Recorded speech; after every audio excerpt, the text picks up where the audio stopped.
La RDC vient de signer le pire contrat du siècle avec le FC Barcelone. Vraiment, personne ne peut faire pire, je vous assure.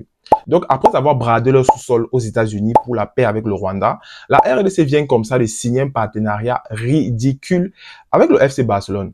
Donc, la RDC a signé un accord avec le Barça et la RDC va verser comme ça 10 millions d'euros par saison sur 3 saisons au FC Barcelone pour que le FC Barcelone puisse simplement inscrire Isla comme ça sur la manche de leur maillot RDC Cœur d'Afrique. Avant de vous donner tous les détails de cette affaire, abonne-toi sur AfroEcho pour rester informé. L'idée pour le gouvernement congolais est de promouvoir la RDC comme destination touristique mondiale et ils ont déjà signé de tels accords avec AS Monaco et AC Milan.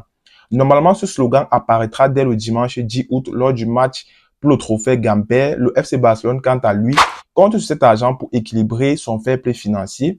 Et outre le sponsoring, le partenariat comprend également le soutien football chez les jeunes Congolais et les projets communautaires. Il y a tellement de choses à dire sur le sujet. Je ne vais pas revenir sur le fait que la RDC a plusieurs problèmes, notamment les soucis de sécurité dans le Nord Kivu, où on a des millions de Congolais qui sont déplacés et donc qui n'ont pas de maison, pas d'hôpitaux, pas d'école et même rien à manger. Mais je vais simplement m'attarder sur une seule chose, le PIB par habitant. La RDC a un PIB par habitant de 649 $ par an. Et ce qui fait de la RDC l'un des derniers pays en Afrique. Parce qu'en réalité, la RDC est classée 49e sur 54. Et donc, ça veut simplement dire que sur une année, en moyenne, un Congolais produit moins de 2 $.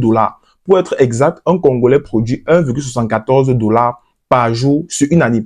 Et donc, c'est assez dommage de voir comme ça le gouvernement congolais prendre 30 millions d'euros et donner au FC Barcelone.